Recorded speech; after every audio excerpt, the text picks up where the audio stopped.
نحمده ونستعينه ونستغفره ونعوذ بالله من شرور أنفسنا ومن سيئات أعمالنا من يهده الله فلا مضل له ومن يضلل فلا هادي له وأشهد أن لا إله إلا الله وحده لا شريك له وأشهد أن محمدا عبده ورسوله أما بعد فأعوذ بالله من الشيطان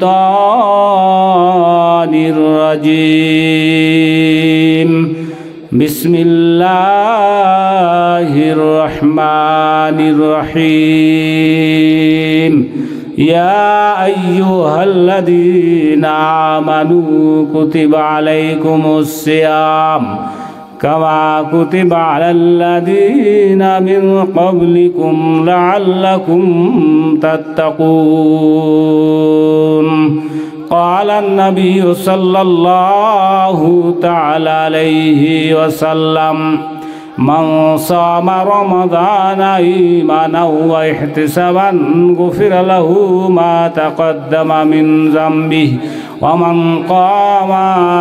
ومن قام ليلة القدر إيمانا واحتسابا غفر له ما تقدم من ذنبه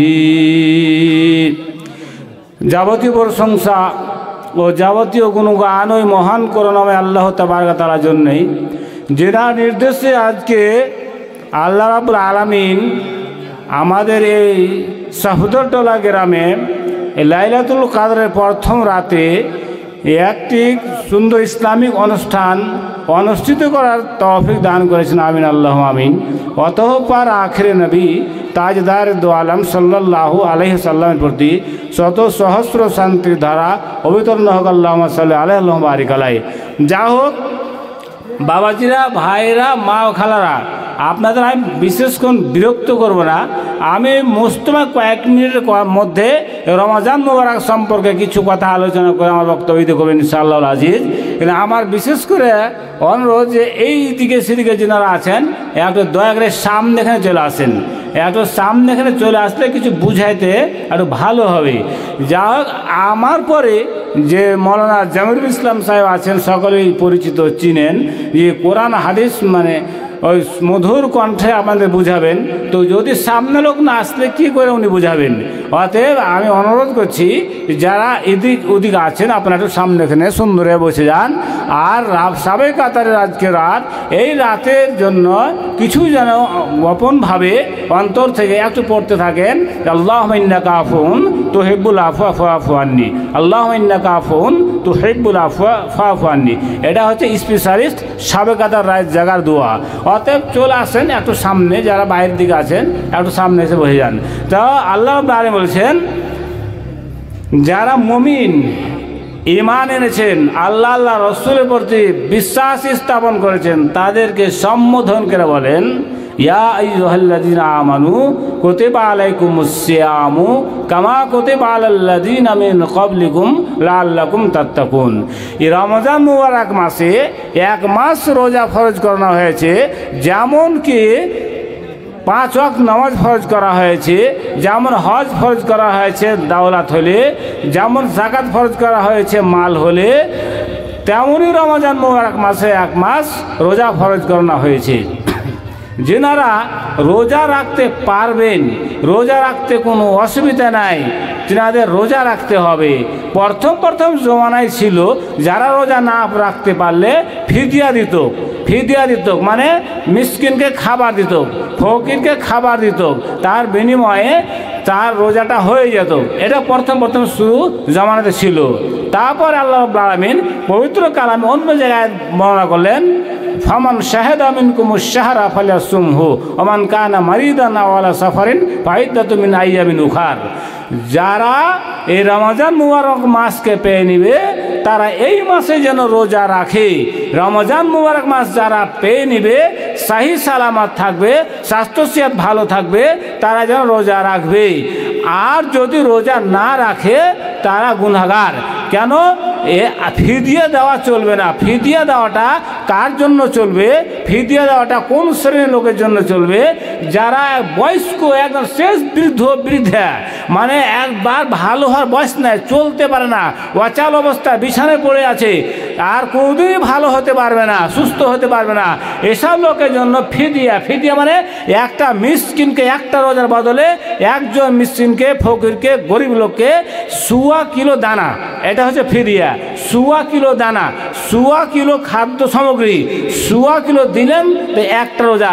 30 দিনে 30 সোয়াতে জয় কিলো হলো, অতটা হিসাব করে দিতে হবে, তবে ওই লোকটির পক্ষ থেকে রোজা করা হয়ে যাবে। এর চাইতে যদি আপনার পক্ষ থেকে কিছু বেশি দিয়ে দিতে পারেন, আর কিছু টাকা বেশি দিতে পারেন, বেশি দিতে পারেন, তো ভাবে এটা ভালো সব থেকে। কিন্তু ভালো সুস্থ মানুষের জন্য আর ফিদিয়া দেওয়া যাবে না, চলবে না, রোজা রাখতে হবে, বুঝছেন? অনুরূপ যে মেয়ে ছেলেদের মানে কোলে বাচ্চা আছে, ছোট বাচ্চা, 1 মাস 2 মাস 30 দিন 40 দিন ছোট বাচ্চা, এবার মা যদি রোজা রাখছে তো বাচ্চা কষ্ট পাচ্ছে, দুধ পান করতে পারছে না, এই মেয়ে ছেলেরও হুকুম তাই আছে যে অন্য মাসে রোজা করে নেবে, এই মাসে রোজা করবে না, যেহেতু বাচ্চা কষ্ট পাবে। কিন্তু রোজা করতেই হবে, আর রোজা যদি না করে তবে এই গুনাহগার। রোজা অন্য মাসে করতেই হবে। জি, তার একটা হাদিস শুনেন, আল্লাহ রাসূল বলছেন যে মান আফতারাস ইয়াওমান মিন গায়রি উযরিন লাম ইয়াকযিহি সাওমুদ দাহর ওয়া ইন সামা কুল্লু। কোনো মানুষ যদি একটি রোজা অকারণে, বিনা কারণে, বিনা ওজুরে, বিনা অসুবিধাতে ছেড়ে দেয়, লাম ইয়াকযিহি সাওমুদ দাহর, সে যদি সারা জীবন পর্যন্ত রোজা রাখে, চিরজীবন পর্যন্ত রোজা রাখে, একটি রোজার দাম দিতে পারে না, একটি রোজার মূল্য পরিশোধ করতে পারে না। অতএব যোগ্যতা আমার ভাই বাবা বন্ধুগণ, যিনারা রমাজান মুবারক মাস পেয়েছেন আর রমাজান মুবারক মাসে জালসা করেছেন, তিনাদেরকে আমি বলছি ইনশাআল্লাহ খুশি খুশিতে রোজা রাখেন। এটা আপনার আমার সকলের কর্তব্য এবং ওয়াজিব ফরজ, এটা ফরজ ইবাদত, এটা করতেই হবে, কোনোদিন মাফ হবে না। অতএব আল্লাহ রাব্বুল আলামিন আমাদের সকলকে রোজা রাখার তৌফিক দেন। আর রোজা না রাখলে কি হবে? রোজা যদি না রাখা যায় কি হবে? ইবনে খুজাইমার একটা হাদিসের ইবারত না পড়ে হাদিসের সার ভাষায়, মানে সময় তো নাই, তবে আমি অল্প সময়ের মধ্যে যে এই হাদিসটি করে বলছি, রোজা যদি না রাখি, পারতে সত্ত্বেও রোজা রাখতে পারবো, সেহাত ভালো আছে, শারীরিক অবস্থা ভালো আছে, না রাখি তো অবস্থা কি হবে? তার ইবনে খুজাইমার ছোট্ট হাদিসটি বলে আপনার সম্মুখে আমার খুতবাটা নিয়ে আসছি। আল্লাহ রাসূল সাল্লাল্লাহু আলাইহি ওয়াসাল্লাম বললেন, একদিন রাত্রে আমার কাছে যেন 2 জন লোক আসলেন। ফাতায়া রাজুলানে ফাখাযা জাবাইয়া ফাকাল ইসাদ। 2 জন লোক এসে আমার 2 সাইডটি যেন ধরে নিলেন, আর 2 সাইডটি ধরে বলছেন, হে মুহাম্মদ সাল্লাল্লাহু আলাইহি সাল্লাম, আপনি এই যে পাহাড় দেখছেন, এই পাহাড়ের উপরে চলুন, এই পাহাড়ের উপরে কিছু জিনিস আপনাকে দেখানো হবে, কিছু মুজিজা আপনি দেখতে পাবেন, কিছু ঘটনা আপনি দেখতে পাবেন, চলেন পাহাড়ের উপরে চলেন। নবী আলাইহিস সালাম বলছেন, কুলতু লা আস্তাতি। নবী আলাইহিস সালাম বললেন, আমি ওখানে যাওয়ার আমার সামর্থ্য নাই, আমার ক্ষমতা নাই, আমি ও পাহাড়ের উপরে যেতে পারবো না, অত উঁচু পাহাড়ের উপরে চড়তে পারবো না। এ বলে নবী আলাইহিস সালাম বারবার কথা বলছেন, আমি উপরে যেতে পারবো না। 2 জন বলছে, ফাকালা ইন্না সানুসাইহিলুকা ইয়া রাসূলুল্লাহ, আল্লাহর নবী গো, আমরা 2 জন 2 সাইড আপনার সহযোগিতা করব, আপনাকে পাহাড়ের উপরে উঠিয়ে দিব, আর পাহাড়ের উপরে উঠতে আপনার জন্য আমরা সহযোগিতা করব। অতএব আল্লাহ রাসূল সাল্লাল্লাহু আলাইহি সাল্লাম পাহাড়ের উপরে যেতে আরম্ভ করলেন। যেতে সব উপরে গিয়ে পাহাড়ের শেষ সীমানায় গিয়ে দেখছেন এমন ভয়ঙ্কর আযাব, এমন ভয়ঙ্কর আওয়াজ যেন হই হই রই রই চিল্লানো আওয়াজ শুনতে পেলেন। এত ভয়ঙ্কর আওয়াজ শুনলেন। নবী আলাইহিস সালাম বললেন, এই আওয়াজটা কিসের? বলছেন, এই আওয়াজ হচ্ছে ও জাহান্নামীদের আওয়াজ। যারা চকিয়া পাহাড়পুরের লোক, বাবলাবনার লোক, ইত্যাদি গ্রামের লোক, যারা গুনাহ করেছে, যারা অন্যায় করেছে, নেকি করতে পারেনি, তাদের জাহান্নামে আযাব হচ্ছে। আযাবের কারণে তারা যেন কাঁদছে। কান্নার আওয়াজ, যে ভয়াবহ কান্নার আওয়াজ। তারপর আরেকটু আগে চলেন, আর একটু আগে আল্লাহর নবী সাল্লাল্লাহু আলাইহি ওয়াসাল্লাম বললেন, তারপর দেখলেন কিছু লোক যেন পা ওপর দিকে টাঙানো আছে আর মুখ নিচের দিকে আছে, আর দুই সাইড যেন দুই কলসা যেন ফাড়ানো আছে, আর অঝর অঝর যেন পা রক্ত বিলাট ঝরছে। এটা দেখা নবী আলাইহিস সালাম বললেন, আমি একদম বেহুশ হয়ে গেলাম। আমি এখন চিন্তা করলাম এমন কি আযাবের কারণে এর এত আযাব হচ্ছে, যেহেতু দুই সাইড দিয়ে মুখ দিয়ে রক্ত যেন ঝরে ঝরে পড়ছে। বলছে নবী আলাইহিস সালাম, এরা কারা, এরা কোন লোকেরা? বলছে এরা ওই লোকেরা নবী গো, আপনার উম্মতের মধ্যে যারা রমজান মাসে রোজা রাখার সমর্থ ছিল অথচ রোজা রাখেনি, যাদের ক্ষমতা ছিল রোজা রাখেনি, সিয়াত স্বাস্থ্য ভালো ছিল রোজা রাখেনি, যার কারণ আজকে উল্টা করে টাঙ্গা আছে, আর তাদের মুখমণ্ডল দিয়ে রক্ত যেন দরকে ঝরতে আছি। বুঝছেন? তবে রোজা না রাখার কারণে তাদের মুখমণ্ডল দিয়ে রক্ত ঝরতে আছে। তবে রোজা রাখার যদি আপনার ক্ষমতা থাকে, সিহাত ভালো আছে, না করে তা আযাব হবে কেমন? তেমন যেমন খাসি কুরবানি করেন আর পাঁচ দিকে ওপর দিকে লটকে আর নিচের দিকে মুখে তাকে খালাই, তেমন সাজা হবে যাদের রোজা রাখার সমর্থ থাকার কারণ রোজা রাখার সিহাত স্বাস্থ্য সব ঠিকঠাক থাকার পরেও করে না তাদের জন্য। অতএব আমার যোগ্যত ভাই, বাবা, মা, খালা, বন্ধুগণ, আমি সকলকে এটা কথা বলছি যে আমরা সকলে যেন রোজা রাখি, আর রোজা আর মাস পেয়ে আমাদের জীবনে গুনাহ খাতা যেন ক্ষমা করে নি।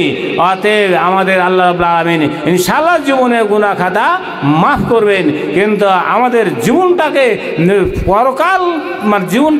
পরকালের জন্য তৈয়ারি করে নিতে হবে। আখেরাতটা হচ্ছে, দুনিয়াটা হচ্ছে আখেরাতের জীবন। জি, আখেরাতের আসল জীবন দুনিয়াটা। এত কিছু করলে আখেরাতে পাবেন, নাহলে কিছু পাওয়া যাবে না। যা হোক, আবার লাস্টে একটি কথা বলছি আপনার সঙ্গে, একটি ছোট্ট একটা হাদিস বলে আমার বক্তব্যটা এইটি করছি, যে রমজান মাসে রোজার অবস্থায় কতগুলো কাজ নিষেধ আছে, কতগুলো কাজ করা যায় না।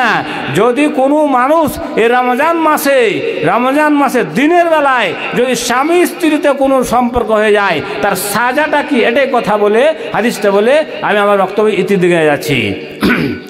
একজন লোক এসে বলছেন, ইয়া রাসূলুল্লাহি, ইয়া হাবিবাল্লাহ, আল্লাহ রসুল, আল্লাহর নবী, একটি আমি অন্যায় করেছি। ওয়াকাত আলা ইমরাতি, আমি দিনের বেলায় আমার স্ত্রীর সাথে কোনো একটি ঘটনা ঘটে গেছি। হালাকতু ইয়া রাসূলুল্লাহি, ক্বালা রাসূলুল্লাহ সাল্লাম, মা আহলাকা, ও তুমি বলো তোমাকে কি এমন জিনিস হালাক করেছি, কেন তুমি হালাক হয়ে গেলা? বলছেন, হুজুর আমি হালাক হয়ে গেছি, বরবাদ হয়ে গেছি, আমি বহুত বড় গুনাহগার হয়ে গেছি হুজুর, এরকম ঘটনা হয়েছে। আল্লাহর নবী সাল্লাল্লাহু আলাইহি সাল্লাম বললেন, তুমি বড় ঘটনা করেছো, কিন্তু তোমার ক্ষমার পদ্ধতি এর তিনটি সূরাত আছে।